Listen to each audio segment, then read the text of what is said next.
Hello everyone, स्वागत है आप सभी का। पिछले वीडियो से आगे चलते हुए अपन जो भी एडवर्ब के जो काइंड्स बाकी रह गए हैं उनके बारे में डिटेल इंफॉर्मेशन इस वीडियो में अपन गेन करेंगे।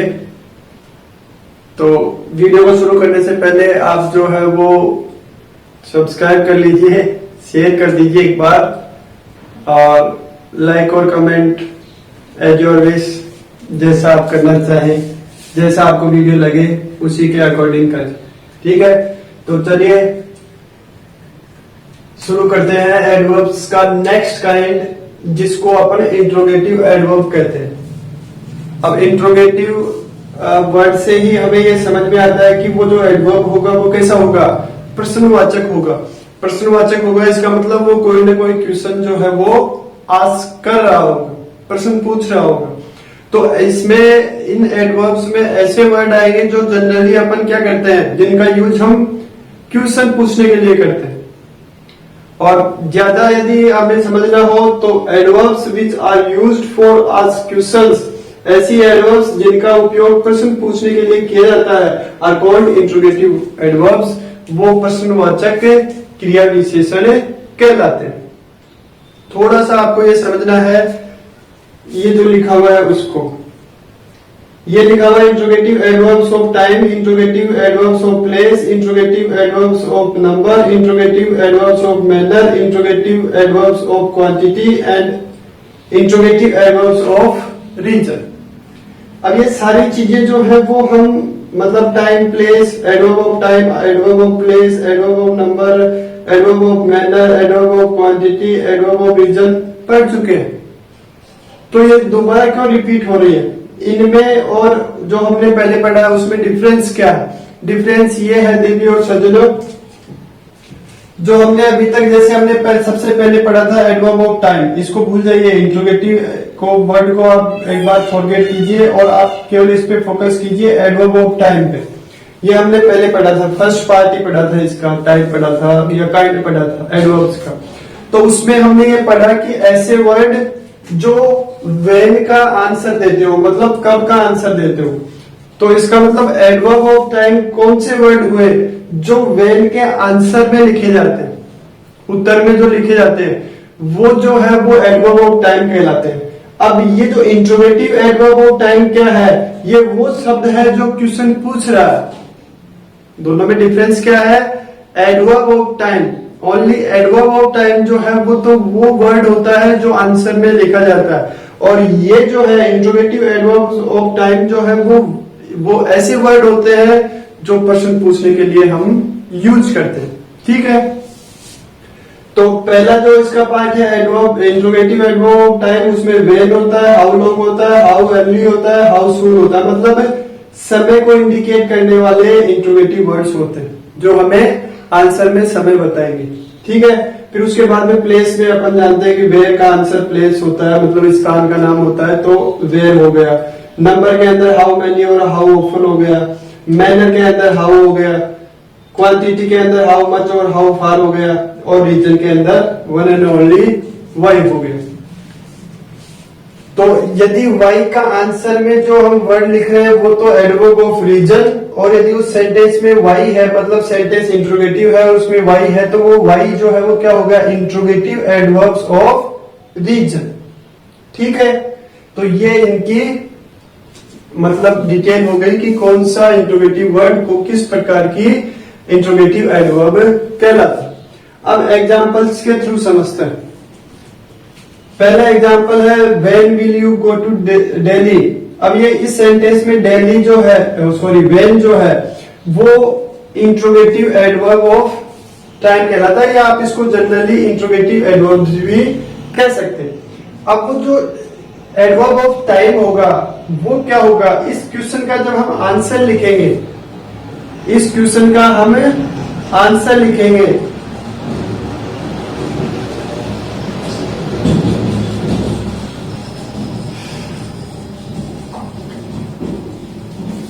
इस क्वेश्चन का जब हम आंसर लिखेंगे तो व्हेन को रिप्लेस करके जो वर्ड आएगा, जैसे I shall go to Delhi tomorrow, मैं कल दिल्ली जाऊंगा, तो वो तो टुमारो आएगा, वो तो कहलाएगा ओनली एडवर्ब ऑफ टाइम। और ये जो क्वेश्चन है इसके अंदर ये व्हेन जो वर्ड है वो है एक इंट्रोगेटिव एडवर्ब ऑफ टाइम, या हम इसको जनरली या सामान्य रूप से इंट्रोगेटिव एडवर्ब भी कह सकते हैं। ठीक है, तो ये हमारा हो गया इंट्रोगेटिव एडवर्ब ऑफ टाइम। इसमें ये जो वेयर है इसके आंसर में जो स्थान का नाम लिखेंगे वो तो कहलाएगा एडवर्ब ऑफ प्लेस, और ये वेयर जो है वो कहलाता है इंट्रोगेटिव एडवर्ब ऑफ प्लेस। इसके अंदर हाउ मेनी ये एडवर्ब ऑफ, इसका आंसर जो होगा वो तो एडवर्ब ऑफ नंबर, और ये जो वर्ड है जो कि क्वेश्चन आस्क कर रहा है वो कहलाता है interrogative adverb of number. How, तो ये हाउ जो वर्ड है वो क्या हो गया इंट्रोगेटिव एडवर्ब ऑफ मैनर, मतलब कैसे। अब कैसे हुआ वो आंसर में लिखेंगे, वो कहलाएगा एडवर्ब ऑफ मैनर। ये है इंट्रोगेटिव एडवर्ब ऑफ मैनर। उसके बाद में इंट्रोगेटिव एडवर्ब ऑफ क्वांटिटी के अंदर हाउ मच, कितना, तो इसका आंसर जो होगा वो तो कहलाएगा एडवर्ब ऑफ क्वांटिटी। फिलहाल ये जो हाउ मच है वो कहलाता है interrogative adverb of quantity. Next reason के लिए अपन लिखते हैं वाई, तो ये वाई तो है इंट्रोगेटिव एडवर्ब ऑफ रीजन, और इसका जो आंसर में वर्ड आएगा वो कहलाएगा एडवर्ब ऑफ रीजन। तो ये हमारे थे इंट्रोगेटिव एडवर्ब्स, प्रश्नवाचक क्रिया विशेषण, ऐसे शब्द जो हम प्रश्न पूछने के लिए यूज करते हैं। Adverbs which are used for asked question are called interrogative adverbs. ऐसे एडवर्ब जिनका प्रयोग हम प्रश्न पूछने के लिए करते हैं वो इंट्रोगेटिव एडवर्ब कहलाते हैं। ठीक है, प्रश्नवाचक क्रिया विशेषण कहलाते हैं। ये इनको अलग अलग टाइप्स में डिवाइड किया गया है। इनके ये एग्जांपल है कि किस तरह से हम आइडेंटिफाई कर सकते हैं, और इनसे जो बनने वाले क्वेश्चन सेंटेंस होंगे वो सारे इंट्रोगेटिव ही होंगे। क्लियर? ओके, इन सबको इंक्लूडली या कलेक्टिवली अपन सबको इंट्रोगेटिव एडवर्ब्स कह सकते हैं। फिर आपसे इनको सेपरेटली पूछा जाए कि गिवन सेंटेंस में इंट्रोगेटिव एडवर्ब ऑफ नंबर क्या है, तो आप लिखेंगे हाउ मेनी। मतलब सेपरेटली पूछा जाए इन पार्ट्स के अकॉर्डिंग, तब तो आप इनको डिवाइड करके लिखेंगे इंट्रोगेटिव एडवर्ब ऑफ क्वांटिटी कौन सा है, रीजन कौन सा है, नंबर कौन सा है। कलेक्टिवली अपन इन सबको इंट्रोगेटिव एडवर्ब्स कह सकते हैं। ठीक है, लेट्स मूव। नेक्स्ट जो अपना काइंड है वो है रिलेटिव एडवर्ब्स। ये रिलेटिव वर्ड जो है आपने प्रोनाउन में भी सुना है। रिलेटिव एडवर्ब्स के कैटेगरी के अंदर ये तीन वर्ड है, वेयर, व्हेन और व्हाई। अब रिलेटिव जो एडवर्ब है उसको हम किस तरह से समझ सकते हैं, ये जो रिलेटिव प्रोनाउन थे उनसे हम इनको किस प्रकार से डिवाइड कर सकते हैं। तो a relative adverbs connects an adjectival clause to the main clause, मतलब मुख्य वाक्य से जो विशेषण वाला या विशेषण के साथ जो वाक्य होता है उस दोनों वाक्यों को कनेक्ट करते हैं कौन, रिलेटिव एडवर्ब्स। इसको और ज्यादा बेटर वे में समझने के लिए आप जो है वो इसको एग्जाम्पल को देखिए। Do you know the place where the meeting will be held. अब ये जो है विल बी हेल्ड, आयोजित की जाएगी, ये वर्ब जो है इसको डिफाइन करने का काम कौन कर रहा है, वेयर। मीटिंग जो है वो कहाँ आयोजित होगी इसका पता हमें किससे चलेगा, इसके आंसर से। समझ रहे हैं ना। अब यदि वर्ब को ये डिफाइन कर रहा है या मॉडिफाई कर रहा है तो ये हो गया है एक एडवर्ब। ठीक है, रिलेटिव एडवर्ब्स। रिलेटिव एडवर्ब क्यों कहलाता है, क्योंकि ये दो सेंटेंसेस को कनेक्ट कर रहा है, जोड़ रहा है। अब इसके साथ साथ एडवर्ब होने के साथ साथ ये क्या कर रहा है, ये इसको भी स्पेसिफाई कर रहा है। अपने से पहले आई हुई जो एंटीसेडेंट जो है या पूर्ववर्ती संज्ञा जो है उसको भी डिफाइन कर रहा है। द प्लेस, इस ये जो वेयर है वो किसका आंसर देगा, इसको स्पेसिफाई कर रहा है, द प्लेस को। तो इसलिए ये क्या ये एडवर्ब होने के साथ साथ अब ये वेयर जो है वो किसको स्पेसिफाई कर रहा है, द प्लेस। ठीक है, अब इस द प्लेस को वो रिप्लेस मतलब स्पेसिफाई कर रहा है, मॉडिफाई कर रहा है, या उसके बारे में जानकारी एक्स्ट्रा इंफॉर्मेशन दे रहा है। तो ये क्या हो गया है कि ये वेयर जो है वो क्या हो गया है, एक एडजेक्टिव भी हो गया। और ये जो सेंटेंस है वो क्या कहलाता है, एडजेक्टिवल क्लोज। ये मेन क्लोज हो गई, ये क्या हो गई, एडजेक्टिव क्लोज हो गई। तो दोनों को आपस में कनेक्ट करने के लिए हमने किसका यूज किया है, वेयर का यूज किया है। तो वेयर हमारे लिए यहाँ पे किस काम आ रही है, रिलेटिव एडवर्ब के काम में आ रही। क्लियर, चलिए अब ये आपका एक और रह गया था, वो फिर अफर्मेशन के साथ ही आना चाहिए था। अब adverb of negation, such words which are not used in positive way, ऐसे शब्द जो सकारात्मक तरीके में यूज नहीं होते, मतलब नेगेटिविटी क्रिएट करते हो, नकारात्मकता क्रिएट करते हो, ऐसे वर्ड्स को अपन एडवर्ब ऑफ नेगेशन कहते हैं। और सबसे पहला नाम आपके मतलब दिमाग में ये आ जाना चाहिए, सबसे बड़ी नेगेटिविटी तो यही फैला रहा है, नोट जो है वो सबसे ज्यादा नेगेटिविटी फैलाता है।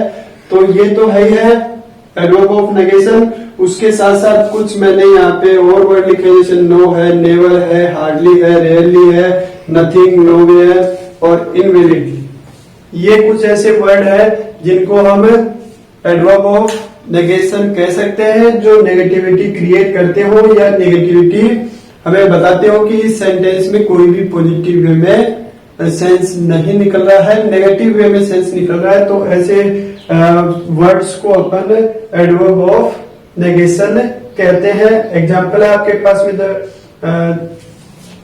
दे will never, they will never do our work, वो हमारा कार्य जो है वो कभी नहीं करेंगे। मतलब एक तरह से नेगेटिविटी हमारे दिमाग में या माइंड में पहले ही आ गई है कि उसको कहे या नहीं कहे वो हमारा काम करने वाले नहीं है। तो ऐसे वर्ड जो नेगेटिविटी को रिप्रेजेंट करते हो, एक्सप्रेस करते हो या नेगेटिव सेंस देते हो, वो क्या कहलाते हैं, एडवर्ब ऑफ नेगेशन।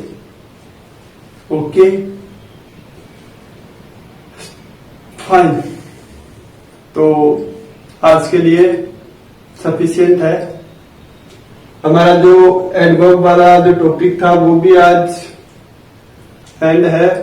सभी टाइप्स को हमने 1 बाय 1 डिटेल के अंदर स्टडी की है। फिर भी यदि कहीं कोई कंफ्यूजन है, आपको थोड़ा सा बस ये ध्यान रखना है, क्योंकि कई चीजें एक टॉपिक से दूसरे टॉपिक में जंप कर रही है, आपस में मतलब खिचड़ी बनी हुई है। तो हमें चीजों को थोड़ा सा सेपरेट रख के ध्यान देना होगा, थोड़ा सोचना होगा कि हम एक जैसे ये चीजें जो है वो हमारे पास में इन्हीं हम 5th टॉपिक पढ़ रहे हैं, इन 5 टॉपिक्स में ये चीजें हमारे सामने कई बार आ चुकी हैं, लेकिन एक सेम वर्ड अलग अलग जगह किस प्रकार यूज किया जा रहा है, अलग अलग कैटेगरीज में किस प्रकार यूज किया जा रहा है, क्यों किया जा रहा है, इन चीजों को यदि हम समझ लेंगे और उनको सेपरेट करना सीख जाएंगे और आइडेंटिफिकेशन हमारा स्ट्रॉन्ग हो जाएगा कि इस सेंटेंस में ये एडवर्ब है, इस सेंटेंस में ये प्रोनाउन है, इस सेंटेंस में ये एडजेक्टिव है, तो फिर हमारा जो एम है इन चीजों को समझने का या पढ़ने का वो ऑटोमेटिकली कंप्लीट हो जाएगा। तो थोड़ा सा अपने दिमाग पे जोर डालिए, जो पीछे हमने पढ़ा है और जो हम अब पढ़ रहे हैं उन सभी को आपस में कनेक्ट करके, बाउंड करके यदि आप चलेंगे तो सारी चीजें जो है वो ऑटोमेटिकली सेपरेट भी होंगी और अंडरस्टैंडेबल भी होंगी। और यदि हम जैसा जैसा पहले पढ़ रहे हैं वैसा वैसा मतलब साफ होता जा रहा है, तो फिर कंफ्यूजन ही होगा, उसके अलावा और कुछ नहीं होगा कि पहले ये आया था अब ये दोबारा क्यों आ गया है। तो ये सारे कंफ्यूजन हमारे दिमाग में क्रिएट होंगे और वो फिर क्लियर भी नहीं होने वाले। जब तक हम चीजों को डीपली अंडरस्टैंड करके उनको सेपरेट करना नहीं सीखेंगे तब तक हमारा कुछ नहीं होने वाला है। तो थोड़ा सा पीछे जो पढ़ा अब जो पढ़ रहे हैं अब माइंड कीजिए कंबाइन करके उनको सेपरेट करना सीखिए कि ये यहाँ इस तरह से यूज हो रहा है, वो सेम वर्ड वहां पे जाकर इस तरह से यूज होगा तो हम उसको उस कैटेगरी में रखेंगे। यहाँ पे इस कैटेगरी में है, वहां पे वो उस कैटेगरी में होगा। यहाँ पे ये रिलेटिव प्रोनाउन है, वहां पे वो रिलेटिव एडवर्ब है। ये वर्ड यहाँ पे एडजेक्टिव है, यहाँ पे प्रोनाउन है, यहाँ पे ये एडवर्ब है। तो ये इन सभी चीजों को हमें थोड़ा ध्यान से देखना होगा। Thank you for watching, take care, good bye, see you soon in the next video with a new topic. ठीक है, चलिए बाय।